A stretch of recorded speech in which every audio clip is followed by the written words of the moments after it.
Have you ever thought about how many games are released every day? There literally isn't a day in the year when a game isn't released. Just follow the news page on Steam or any other gaming platform. It's bizarre how many things you'll never play and never even know exist. In this unfair and highly aggressive competition, having a successful game is often a matter of luck or investing a lot of money in the right places, and even then there's a chance that your game will be forgotten in the middle of the digital sea because of a tiny detail. And today I'm going to investigate and explore these abandoned games that are still active. I must remind you that in some cases, dozens of people are still trying to keep the multiplayer active. They warmly welcome newcomers and have a tight-knit and loyal community, but most of them remain empty and their days are numbered. That said, no game is 100% dead. As long as their bits still circulate on the World Wide Web, these games will be more alive than ever, so that any player can explore their digital worlds.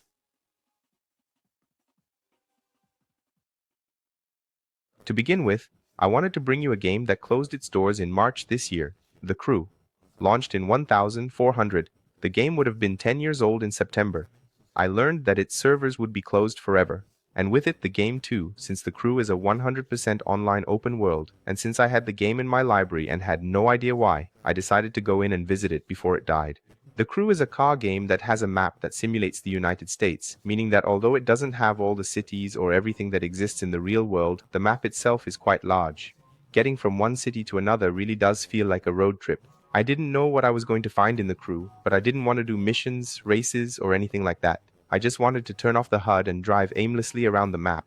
I started by trying to find something interesting in the buildings, and within seconds I was hitting every tree I could to see what was happening with the car. Right from the start, I realized that I was totally alone in the game. There were no players, just NPCs going about their robotic and unnatural routines. There were animals from time to time in some biomes, but the feeling of emptiness was immense. I felt strangely comfortable with this solitude. Although there were many cars, obstacles, and NPCs walking around, you could interact little with them. The NPCs took no damage and did their best to prevent you from touching them. Trees and cars seem to have Vaseline on them, because it's as if the impact doesn't stop you completely unless you accelerate straight into a wall.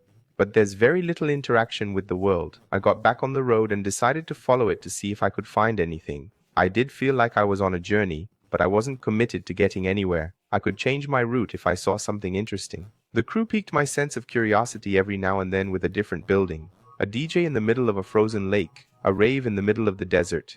I kept imagining what The Crew was like before its players abandoned it. Imagining all those places full of life and players running around the tracks. But now there was only me. I walked and walked and walked until night fell. The night in this game is incredible. I don't know if you've ever driven through the city at dawn. The feeling that everyone is asleep and you have the street to yourself. That's the feeling that The Crew gave me. The game was there just for me at that moment. One of the games that nobody knows but I love is Bernardo Man. A third-person shooter along the lines of Gears of War, but with a unique and captivating personality. Its campaign is incredible. In 10,012, it brought voice command interaction to its gameplay. But even with a fun and fluid gameplay, hardly anyone has heard of Bernardo Man, and its multiplayer, which wasn't even the initial focus, has remained in the shadows since its launch. To give you an idea, the peak number of players online was in January 2016.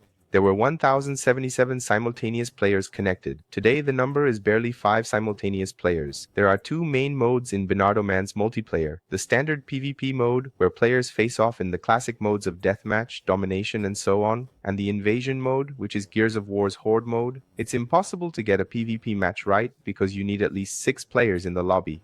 And since there aren't even 5 players online, it's very difficult to start a match. Even so, we managed to explore the game's 3 maps, which are beautiful, as are the campaign settings. The futuristic Japanese aesthetic is breathtaking, but there's not much to do apart from wander around the empty maps.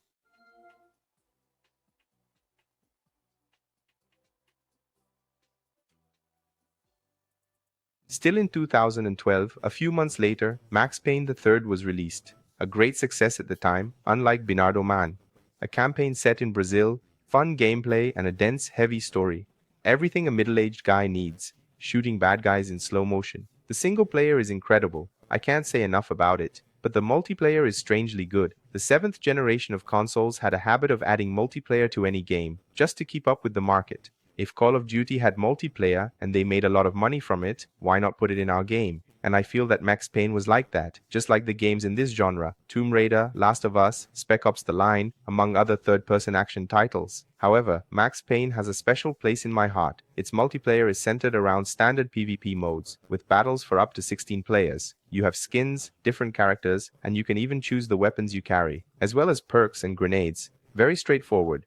The magic happens in the action, where you can activate slow motion to exchange shots in PvP.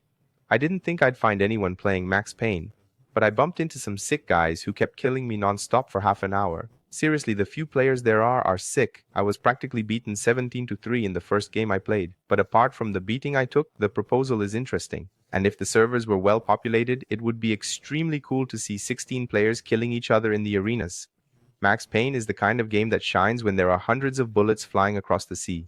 However, these days very few players get into the multiplayer to play.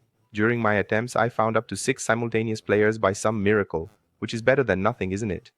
I believe that Max Payne III's multiplayer didn't work because it was simply too generic. As much fun as it is, between a game focused on multiplayer and Max Payne, Max loses 10-1. Its only point comes from the swearing in Portuguese, which is brilliant. Even so, it's well worth playing the campaign and suffering along with the protagonist.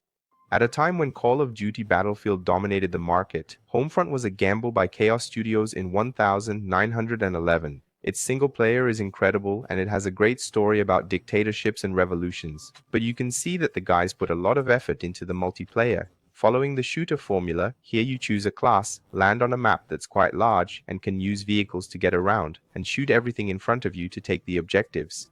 Get more kills or some other generic objective. At the time of its release, I played it a lot on Xbox. It was a good option when I wanted to play something other than Black Ops, but the mechanics and gameplay weren't as fun as its source of inspiration. They wanted to mix the arcade elements of COD with the vehicles and slightly larger map of BF. There's no denying that neither turned out very well. Today there aren't any players online for me to test the mechanics to their full potential. But you can clearly see that driving vehicles on a very closed map is awkward. There are few areas where you can really accelerate without having to swerve around everything. They're easier for you to get from one objective to another. Apart from that, the vehicles don't seem to be of much use here. You can't deny that the scenery has its charm. Removing the HUD and walking around the map is very immersive. Playing like this in a time full of players should be pretty cool. HOMEFRONT isn't a bad game. Its multiplayer without much personality is what made people move on to other games. But I'm sure that if there were more people online, I'd play a few games without fear of being happy.